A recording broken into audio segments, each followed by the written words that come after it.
गांव डावला में शराब ठेका हटाने की मांग को लेकर ग्रामीणों ने किया प्रदर्शन। महिलाओं ने जमकर की नारेबाजी। चूरू के गांव डावला में शराब ठेका हटाने की मांग को लेकर शनिवार को करीब 11 बजे ग्रामीणों ने धरना प्रदर्शन शुरू कर दिया। ग्रामीण महिलाओं ने शराब ठेके के सामने सड़क पर जाम लगा दिया और दरिया बिछाकर धरना दे दिया।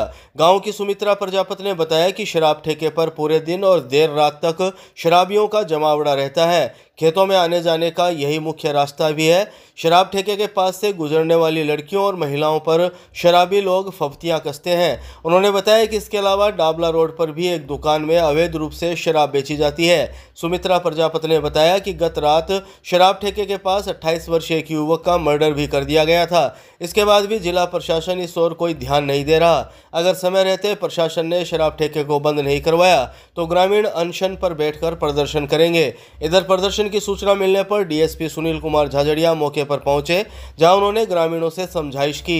डीएसपी सुनील झाझड़िया ने शाम करीब 5 बजे बताया कि शराब ठेका बंद करवाने का आश्वासन मिलने के बाद ग्रामीणों ने जाम हटा लिया था। आप बोलते हो कि लड़कियों को पढ़ाओ, बेटियों को बचाओ, तो कैसे बचाए हम, कैसे पढ़ाए उनको हम? तो ये जिम्मेदारी किसकी है? सिर्फ हमारी महिलाओं की थोड़ी ना है, इसकी जिम्मेदार सरकार भी तो है। तो इस सरकार को हमें जवाब देना पड़ेगा। और दूसरा, आज के चूरू में एक ठेका है तो वो भी बंद होना चाहिए और ये ठेका भी बंद होना चाहिए। हमें अगर ये डाबला के अंदर बंद नहीं होगा ना तो ये बहुत बड़ी समस्या। हम नहीं कहते किसी को भी, चलो ठीक ठेके होते सब जगह होते हैं, कोई दिक्कत नहीं है, लेकिन हमारे गांव का मैटर है, हमारी लड़कियों की जिंदगी का सवाल, हमारी महिलाओं की जिंदगी का सवाल है। इसका जवाब कौन देगा? हमें इसका जवाब चाहिए, पूरी महिलाओं को हमें जवाब चाहिए। हम भी ऐसे से जुड़ी हुई महिलाएं, हमारे समूह से जुड़ी हुई महिला, हम इस चीज का कदम उठाते हैं, इस चीज के हम जवाब मांगते हैं, सबसे जवाब मांगते हैं कि मेरा नाम सुमित्रा प्रजापति है और मैं नए समूह में जुड़ी हुई हूँ। तो मैं यही चाहती हूँ कि हमारी सारी महिलाओं और बच्चियों की सुविधा के लिए हमें ये जवाब चाहिए। इसका जवाब कौन देगा? ठीक है, धन्यवाद। तो दारू पीड़ा बैठा रहे, मन बोलता रहे, मैं मन भी डर लग गए। मैं तो आदि का जावा सोपे का जावा, कद भी जावा खेत में मन डर रहे। वो ठेको हटना जरूरी हुआ है और मन बहुत परेशानी है। हमारी लड़की कौन जास के खेत का मायने बहुत परेशानी है। माने आदमी बेचारा काम पर जान मन कद कद खेत में गाद क्या में हमारे बहुत परेशानी है। उठे को जरूर उठना चाहिए और एक वो कर लो। शहर के राम मंदिर के पास पटाखे की दुकान में आग लगने से मची अफरा तफरी। दमकल के पहुंचने से पहले पाया गया आग पर काबू। चूरू जिला मुख्यालय के राम मंदिर के पास बीती रात एक पटाखे की दुकान में आग लगने से अफरा तफरी मच गई। देखते ही देखते दुकान में रखा सारा सामान, पटाखे आदि खाक हो गए। लोगों ने पानी की बाल्टियां डालकर आग पर काबू करने का प्रयास किया और दमकल को सूचना दी। दमकल के पहुंचने के बाद आग पर पूरी तरह काबू पाया जा सका। आग किसी तरह लगी इसका पता नहीं लग पाया है। बाजार में अचानक पटाखे की दुकान में लगी आग से हड़कंप मच गया। लोग मौके से जान बचाकर भागते भी नजर आए। जिस वक्त दुकान में आग लगी उस वक्त वहां दोपहिया वाहन भी खड़े थे, किसी तरह उनको भी बचाया गया। आपको बता दें कि शहर में निर्धारित लाइसेंस प्रक्रिया को दरकिनार कर बड़ी तादाद में लोगों ने बाजार में सरेआम जगह जगह पर इस बार पटाखों की दुकान लगाई थी। गनीमत यह रही कि इस हादसे में आर्थिक नुकसान के अलावा कोई अनहोनी नहीं हुई, वरना प्रशासन को भी इसका जवाब देना मुश्किल हो जाता। चूरू रेलवे स्टेशन पर चाइल्ड हेल्पलाइन टीम ने नाबालिग लड़की का किया रेस्क्यू, सीडब्ल्यूसी के समक्ष किया पेश। चूरू की चाइल्ड हेल्पलाइन टीम और मानव तस्करी विरोधी यूनिट के द्वारा शुक्रवार को चूरू रेलवे स्टेशन से एक नाबालिग लड़की का रेस्क्यू किया गया है। नाबालिग लड़की उत्तर प्रदेश की रहने वाली है, जो घड़सीसर गांव से घर पर बिना बताए निकल गई। चाइल्ड हेल्पलाइन के जिला परियोजना अधिकारी पन्ने सिंह ने शाम करीब 4 बजे जानकारी देते हुए बताया कि चूरू रेलवे स्टेशन से टीटी मदन लाल ने सूचना दी थी कि एक नाबालिग लड़की लावारिस हालत में रेलवे स्टेशन पर मिली है, जो खुद को उत्तर प्रदेश का बता रही है और यहाँ चूरू के घड़सीसर गाँव से बिना बताए निकलने की जानकारी दी है। लड़की ने टीटी मदन लाल को आप बीती भी बताई है। ये सूचना मिलने के बाद मानव तस्करी विरोधी यूनिट और चाइल्ड हेल्पलाइन की टीम ने चूरू रेलवे स्टेशन पहुंचकर नाबालिग लड़की का रेस्क्यू किया। नाबालिग का चूरू के राजकीय भरतिया जिला अस्पताल में स्वास्थ्य परीक्षण करवाने के बाद उसे बाल कल्याण समिति के समक्ष पेश किया गया, जहां से नाबालिग लड़की को अस्थायी तौर पर सखी सेंटर भिजवा दिया गया है। यह पूरा मामला मानव तस्करी से संबंधित माना जा रहा है। मेडिकल जांच भी करवाई जाएगी, उसके बाद पता लगेगा। उसके बाद कहाँ मिली है नाबालिग बच्ची? चूरू रेलवे स्टेशन पे मिली है और अपनी उम्र है वो 13 वर्ष बता रही है। और क्या बताया इसने? काउंसलिंग भी आपके द्वारा की जाती रही है? अभी काउंसलिंग नहीं है, काउंसलिंग होना अभी बाकी है, काउंसलिंग करवाई जाएगी अभी कल, उसके बाद ही कुछ सामने आएगा क्या है क्या मामला। क्या ये मानव तस्करी से जुड़ा हुआ मामला है? सर ऐसा पहला अनुमान लगाया जा रहा है कि ये मानव तस्करी से जुड़ा हुआ मामला हो सकता है, लेकिन अभी कुछ तथ्य हैं वो सामने नहीं आए हैं। तो कब तक ये तथ्य सामने आ जाएंगे? सर ये कल तक पूरे इसका जो मामला है पूरा सामने निकल करके आ जाएगा, उसके बाद में कानूनी कार्रवाई की जाएगी।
गांव राजास में मोबाइल पर गाली निकालने की बात को लेकर युवक पर लाठियों से हमला, जिला अस्पताल में इलाज जारी। चूरू जिले के भालेरी थाना अंतर्गत गांव राजास में शुक्रवार को मोबाइल पर कॉल कर गाली निकालने की बात को लेकर एक युवक पर लाठियों से हमला कर घायल कर दिया गया। सिर पर गंभीर चोट होने की वजह से घायल 32 वर्षीय बजरंग को चूरू के राजकीय भर्ती अस्पताल लाया गया, जहां उसका उपचार जारी है। अस्पताल में घायल बजरंग के परिजनों ने शाम करीब 7 बजे बताया कि 32 वर्षीय बजरंग अपने भाई के साथ खेत गया हुआ था। उसके मोबाइल पर कॉल कर गांव के ही एक व्यक्ति ने गालियां निकाली। बजरंग अपने भाई के साथ बाइक पर गांव आया तो उसने गाली निकालने की वजह पूछी। इस पर उसे देवीलाल के घर बुलाया गया, लेकिन जब वह घर के सामने पहुंचा तो वहां विक्रम, बजरंग, अमर, जयवीर और देवीलाल ने उस पर लाठियों से हमला कर दिया, जिससे बजरंग घायल हो गया। इसके बाद बजरंग को भालेरी स्वास्थ्य केंद्र लाया गया, जहां से उसे चूरू रेफर कर दिया गया। बहरहाल बजरंग का राजकीय भर्तिया जिला अस्पताल में इलाज जारी है।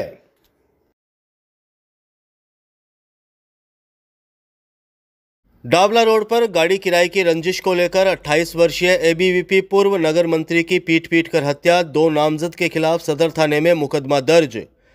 चूरू के डाबला रोड पर बीती रात गाड़ी के किराए की बात को लेकर रंजिश में एबीवीपी के पूर्व नगर मंत्री 28 वर्षीय नरेंद्र प्रजापति की डंडों और सरियों से पीटकर हत्या कर दी गई। सदर थाने में 2 नामजद सहित 6 लोगों के खिलाफ मुकदमा दर्ज हुआ है। सदर थाना पुलिस ने मृतक के शव को राजकीय भर्तिया अस्पताल की मोर्चरी में रखवाया है, जहां मेडिकल बोर्ड से शव का पोस्टमार्टम करवाया जाए। सदर थाना अधिकारी बलवंत सिंह ने बताया कि मृतक के चाचा वार्ड संख्या 46 निवासी 45 वर्षीय प्रेमचंद प्रजापति ने रिपोर्ट दी कि बीती रात वह और उसका 28 वर्षीय भतीजा नरेंद्र प्रजापति, सत्येंद्र उर्फ पीपी, चंद्रभान शर्मा, विकास जांगीड़, अर्जुन सिंह और अमजद अर्जुन सिंह की दुकान पर पार्टी कर रहे थे। इसी दौरान भतीजे नरेंद्र ने बताया कि बूटिया निवासी अमित उर्फ मितला और बास ढाका निवासी शुभम ढाका पिछले 7-8 दिन पहले गाड़ी किराए को लेकर मारपीट की वारदात की थी। अब भी उसको जान से मारने की धमकियां दे रहे हैं। पार्टी खत्म होने के बाद बीती रात करीब 11:30 और 12 बजे के बीच वे लोग चूरू की तरफ रवाना हो गए। नरेंद्र और अमजद एक बाइक पर आगे चल रहे थे। उसका चाचा प्रेमचंद, सत्येंद्र उर्फ पीपी और चंद्रभान शर्मा कार में पीछे पीछे आ रहे थे। तभी डावला गांव के पास काले रंग की थार गाड़ी आई और नरेंद्र की बाइक को गाड़ी आगे लगाकर रोक लिया। थार गाड़ी में से अमित उर्फ मितला, शुभम ढाका और 4 अन्य लोग हाथ में डंडा और सरिया लेकर उतरे और नरेंद्र पर हमला कर दिया। अमित उर्फ मितला और शुभम ने नरेंद्र को पकड़ लिया। अमित ने नरेंद्र के सिर पर आगे से वार किया, जिससे वह नीचे गिर गया। शुभम ने डंडे से उसके सिर पर पीछे से वार किया। जब अमजद ने बीच बचाव किया तो उससे भी मारपीट की गई। जब वह गाड़ी से तीनों नीचे उतर कर आए तो आरोपी अमित और शुभम अपने साथियों के साथ थार गाड़ी में बैठकर फरार हो गए। नरेंद्र प्रजापत को अस्पताल के आपातकालीन वार्ड लाया गया, जहां चिकित्सकों ने उसे मृत घोषित कर दिया। नरेंद्र प्रजापत एबीवीपी का सक्रिय कार्यकर्ता रह चुका है। साल 2015 में एबीवीपी का नगर मंत्री रहा। इसके अलावा एबीवीपी के कार्यक्रम में नरेंद्र अग्रणी भूमिका निभाने वाला कार्यकर्ता था, जो फिलहाल निजी व्यवसाय करता था। हमारे वार्ड नंबर 46 का युवक नरेंद्र प्रजापत, जो रात्रि को डाबला गांव के अंदर शराब का ठेका है, उसके पास में एक दुकान पे अपने 5 साथियों के साथ पार्टी कर रहा था और पार्टी करके रात को 11-12 बजे के बीच में घर के लिए रवाना हुआ। उसकी रंजिश बूटिया गांव के अमित उर्फ मितला एवं शुभम ढाका नाम के व्यक्तियों से होना बताया जा रहा है। उन्होंने उसकी रेकी कर डाबला गांव में जब वो पहुंच रहे थे घर जाने के लिए, नरेंद्र और उसके साथी, उस टाइम में थार गाड़ी को आगे लगाकर उसको रोककर और उसकी हत्या कर दी। इस संदर्भ में अभी पोस्टमार्टम की प्रक्रिया चल रही है। पुलिस ने थार गाड़ी जब्त कर ली है। हम देखे हैं 15-20 लोगों को, दूसरों को भी राउंड अप कर रखा है। लेकिन हम तो न्याय की बात करते हैं कि जो लोग इस मुकदमा में शामिल है वो तो बचे नहीं और नाजायज कोई फंसे नहीं। यही हमारी इसमें मांग है। तो क्या होता है, किस तरह से हत्या की गई उसकी? उसके सरिया और लट्ठों से, मोटरसाइकिल से वो जा रहा था, उसके सामने गाड़ी लगाई, गाड़ी लगा के उतर के 5-7 लोग थे वो, और उन्होंने धड़ाधड़ उसको जान से मारने की नीयत से हत्या कर दी। तारानगर रोड ITI कॉलेज के पास सड़क हादसे में 85 वर्षीय बुजुर्ग घायल, जिला अस्पताल में इलाज जारी। चूरू के तारानगर रोड पर ITI कॉलेज के पास शनिवार को सड़क हादसे में 85 वर्षीय बुजुर्ग गंभीर घायल हो गए। 85 वर्षीय भगत राम प्रजापत अपनी मोपेड पर तारानगर रोड पर स्थित प्लॉट संभालने जा रहे थे, तभी उनकी मोपेड कार से टकरा गई। हादसे में बुजुर्ग के सिर में गंभीर चोटें आई। घायल को निजी वाहन से राजकीय भर्तिया अस्पताल के आपातकालीन वार्ड में लाया गया। अस्पताल में घायल के परिजनों ने दोपहर 3 बजे करीब बताया कि वार्ड 57 निवासी भक्ताराम प्रजापत का तारानगर रोड पर ITI कॉलेज के पास एक प्लॉट है। भगत राम शनिवार दोपहर प्लॉट की तरफ जा रहे थे। इसी दौरान सामने से आ रही कार से मोपेड की भिड़ंत हो गई। हादसे में भगताराम प्रजापत के सिर में गंभीर चोट आई। हादसे की सूचना मिलने पर घायल बुजुर्ग भगत राम के परिजन भी अस्पताल पहुंच गए। अस्पताल में घायल बुजुर्ग का इलाज चल रहा है। रतनगढ़ में दीपावली पर रामाश्यामा करने गए लड़के की जेब में रखा पोटास फटा, गंभीर हालत में चूरू अस्पताल लाया गया। चूरू के रतनगढ़ में दीपावली पर्व पर रामाश्यामा करने गए 16 वर्षीय लड़के की जेब में रखा पोटास फटने से वह झुलस गया। झुलसी हालत में उसे शनिवार को चूरू के राजकीय भर्तिया अस्पताल लाया गया। रतनगढ़ के वार्ड संख्या 1 निवासी 16 वर्षीय पंकज के परिजनों ने शाम 4 बजे के करीब जानकारी देते हुए बताया कि पंकज दीपावली की रामाश्यामा करने जा रहा था। पंकज की जेब में पोटास रखा हुआ था। तभी रास्ते में किसी ने रॉकेट चलाई, जिसकी चिंगारी पंकज की जेब में रखे पोटास पाउडर पर आई, जिससे पोटास फट गया। इससे उसका एक हाथ और पैर बुरी तरह झुलस गया। परिजनों ने झुलसी हालत में पंकज को रतनगढ़ के अस्पताल में भर्ती करवाया, लेकिन अधिक जलने की वजह से उसकी हालत गंभीर हो गई और उसे डॉक्टरों ने चूरू रेफर कर दिया। चूरू के राजकीय भर्तिया जिला अस्पताल के आपातकालीन वार्ड में नर्सिंग स्टाफ और डॉक्टरों ने उसका इलाज शुरू किया है। सुजानगढ़ से रेस्क्यू किए गए नाबालिग को चाइल्ड हेल्पलाइन टीम ने उसके परिजनों के किया सुपुर्द। पहले भी घर छोड़ चुका नाबालिग। चूरू की चाइल्ड हेल्पलाइन टीम ने सुजानगढ़ से रेस्क्यू किए गए नाबालिग को उसके परिजनों के सुपुर्द कर दिया है। चाइल्ड हेल्पलाइन टीम के परियोजना अधिकारी पन्ने सिंह ने शनिवार शाम करीब 6 बजे जानकारी देते हुए बताया कि गत दिनों चूरू की चाइल्ड हेल्पलाइन टीम ने सुजानगढ़ रेलवे स्टेशन से नाबालिग का रेस्क्यू किया था। वह अपने पिता की डांट फटकार से नाराज होकर घर से निकल गया था। नाबालिग बिहार राज्य का रहने वाला है, जो ट्रेन में चढ़कर जयपुर होते हुए सुजानगढ़ आ गया था।